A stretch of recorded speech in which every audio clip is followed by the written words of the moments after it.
ఒక్కసారి కొమ్మూరి గోల్డ్ కి కాల్ చేయండి. తాకట్లో ఉన్న మీ బంగారాన్ని విడిపించి మార్కెట్ ప్రైస్ కి వాళ్ళు కొనుక్కుని మిగతా డబ్బులు మీకు ఇచ్చేస్తారు. హలో అండి, అందరికీ నమస్కారం. నేను మీ కట్టా కార్తీక్. ఆంధ్రప్రదేశ్ ముఖ్యమంత్రి చంద్రబాబు నాయుడు గారు ఈరోజు ఢిల్లీలో కేంద్ర హోంశాఖ మంత్రి అమిత్ షా గారిని కలవబోతూ ఉన్నారు. ఢిల్లీలో ఖచ్చితంగా చర్చకొచ్చే అంశం తిరుమల తిరుపతి దేవస్థానంలో వైసీపీ అధికారంలో ఉన్నప్పుడు తిరుమల లడ్డూలో నెయ్యి కల్తీ వ్యవహారం ఖచ్చితంగా చర్చకు వస్తుంది. దానికి సంబంధించినటువంటి సమాచారాన్ని వివరాలు మొత్తాన్ని కూడా అమిత్ షా గారికి చంద్రబాబు నాయుడు గారు వివరించేటువంటి అవకాశం క్లియర్గా కనపడుతూ ఉంది. ఇప్పటికే ఈడీ రంగంలో దిగింది. ఈడీ నిన్నే కేసు నమోదు చేసింది. వాళ్ళ పేపర్లో కూడా అదే హైలైట్ అయింది. ఈడీ కేసు నమోదు చేసినట్టుగా మనం చూస్తూ ఉన్నాం. కాకపోతే ఇప్పటి వరకు సిబిఐ చేసినటువంటి విచారణలో పాత్రదారుల పేర్లు వచ్చాయి, సూత్రధారుల పేర్లు రాలే. సూత్రధారుల పేర్లు రాలేదు కాబట్టి మేమే తప్పు చేయనట్టే అని వైసీపీ బుకాయిస్తూ ఉంది. సిబిఐ సిట్ విచారణ మీద అనేక రకాల అనుమానాలు. ఈ అనుమానాల నేపథ్యంలో అమిత్ షా గారితో చంద్రబాబు నాయుడు గారు భేటీ కావటం అనేది కీలకం కాబోతూ ఉంది. రాష్ట్ర బీజేపీ నుంచి కూడా కేంద్రాన్ని నివేదికలు పోయాయట. నిజానికి ముఖ్యమంత్రి గారు ఒక విషయం మీద మాట్లాడినప్పుడు ఆ విషయాన్ని వెలికి తీసే విషయంలో సిబిఐ సిట్ విఫలమైనటువంటి విషయాన్ని రాష్ట్ర బీజేపీ కేంద్ర బీజేపీకి ఆల్రెడీ నివేదికలు పంపించిందంట. రాష్ట్ర బీజేపీ ఆంధ్రప్రదేశ్ బీజేపీ కూడా జరిగిన పరిణామాల మీద ఇప్పుడు తప్పు వెలికి తీయటం జరిగింది, కానీ తప్పుకి కారకుల్ని నిందితుల లిస్టులో పెట్టకపోవటం ఫలితంగా కూటమి అనేక ప్రశ్నలు ఎదుర్కోవాల్సి వస్తుంది. తప్పును వెలికి తీసి కూడా తప్పును చూపిస్తుండి కూడా అనేక ప్రశ్నలు ఎదుర్కోవాల్సి వస్తుంది. తప్పు చేసిన వాళ్ళేమో కాళ్ళు ఎగరేసుకొని మేమే తప్పు చేయలేదు, మాకే తప్పు తెలియదు, మా మీద కావాలని నిందలు మోపారు, మా మీద కావాలని ఆరోపణలు చేశారు అని వాళ్ళు ఎదురు బుకాయించగలుగుతున్నారు. ఆ ఎదురు బుకాయించగలిగే అవకాశాన్ని ఎవరిచ్చారు? సిబిఐ సిట్ ఇచ్చింది. వైవి సుబ్బారెడ్డి గారు ఎందుకు నిందితుల లిస్టులో లేరు? ఆయన తెలియకునేదంతా జరిగిద్దా? జరిగే అవకాశం ఉంటుందా? సిట్ రిపోర్ట్ తీసిపోయి చిన్న పిల్లవాడు చదువుకునే పిల్లవాడి చేతిలో పెట్టి ఇదంతా చదివి దీనికి కారకుడు ఎవరు ఉంటారు అని అడిగితే టీటీడీ చైర్మన్ ఉంటారని చెప్తాడు. స్కూల్ పిల్లవాడిని అడిగినా చెప్తారు. దానికి మళ్ళా పెద్ద పెద్ద చదువులు చదివి ఐపీఎస్గా సెలెక్ట్ అయ్యి సిబిఐలో ఉద్యోగం చేయాల్సినంత అవసరం లేదు. 7th 8th class 9th class పిల్లల్ని అడిగినా సరే ఆ సిబిఐ రిపోర్టు ఏదైతే కనిపెట్టిన రిపోర్ట్ ఉందో అది చేతికిచ్చి పిల్లవాడిని చదివి ఈ చదివిన తర్వాత నీకేమర్థమైంది, ఎవరు తప్పు చేసి ఉంటారు అంటే ఎవరైనా చెప్తారు. ఆనాటి టీటీడీ ఆనాటి పాలక మండలి చైర్మన్, ఆ ఈవో అదనపు ఈవో ఆ స్థాయిలో ఉన్నవాళ్ళు.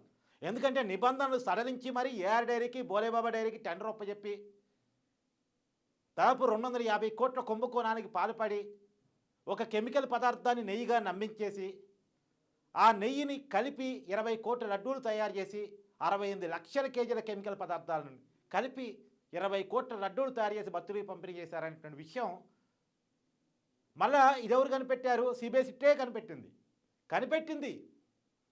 కనిపెట్టలేదంటలా, కనిపెట్టారు. కనిపెట్టి ఏ లాభం?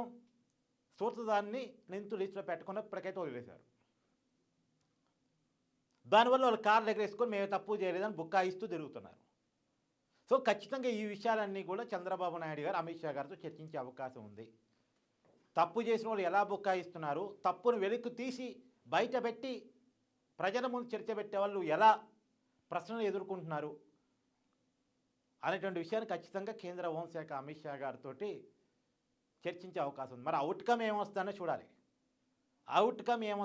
ఎందుకంటే రాష్ట్ర ప్రజలకు ఉన్న చాలా పెద్ద అనుమానం జగన్మోహన్ రెడ్డి గారికి కేంద్ర బీజేపీ పెద్దలతో ఉన్న సంబంధాల వల్లే ప్రతి కేసులో ఆయన తనను తాను రక్షించుకోగలుగుతున్నారు అనేటువంటి ఫీలింగ్ ఉంది. కానీ ఆ విషయాన్ని కూటమి నాయకులు ఎవరు బయటపెట్టలేరుగా. ఇప్పుడు చంద్రబాబు నాయుడు గారు ఓపెన్గా అనుమానాన్ని వ్యక్తం చేయలేరుగా. రాష్ట్ర ప్రజలకు ఉన్న అనుమానం అది. కాబట్టి ఇవాళ అవుట్కమ్ ఏమొస్తుందనో చూడాలి. జరిగింది తప్పు, జరిగింది మహాపాపం చేసినోడు కార్లు ఎగరేసుకుని తిరుగుతున్నాడు.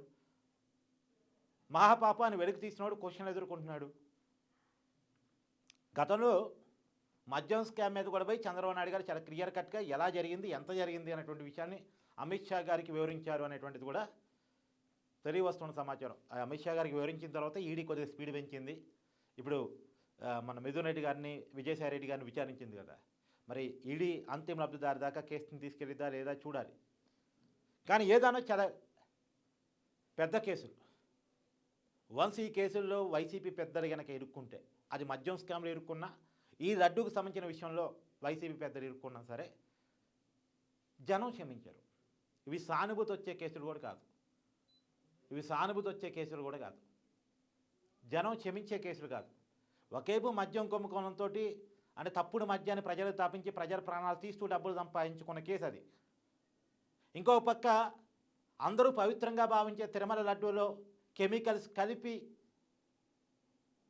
నెయ్యి లేకుండా నెయ్యి అనేటువంటి ఒక కృత్రిమ పదార్థాన్ని క్రియేట్ చేసి కలిపి జనానికి పంచినటువంటి కేసు ఇది. సో ఈ రెండు కూడా దారుణమైన కేసులు. మరి ఈ కేసుల్లో అమిత్ షా గారితో మీటింగ్ సందర్భంగా వచ్చేటువంటి అవుట్కమ్ ఎలా ఉంటుంది అనేటువంటిది చూడాల్సిన అవసరం ఉంది.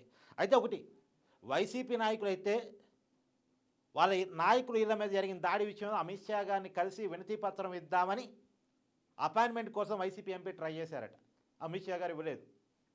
అంతవరకు మనకు తెలియవస్తున్న సమాచారం. వైసీపీ ఎంపీలు చాలా ట్రై చేశారట. అవసరమైతే జగన్మోహన్ రెడ్డి గారి కోసం కూడా అపాయింట్మెంట్ తీసుకుందాం అనుకున్నారట. జగన్మోహన్ రెడ్డి గారు ఢిల్లీ వెళ్ళి అమిత్ షా గారిని కలిసి వద్దామని కూడా అనుకున్నారట. బట్ అపాయింట్మెంట్కి నిరాకరణ వచ్చింది. సో మరి ఏం జరిగిద్ది ఏంటి అన్నది రాబోయే కాలంలో మనం చూడాలి. Thank you.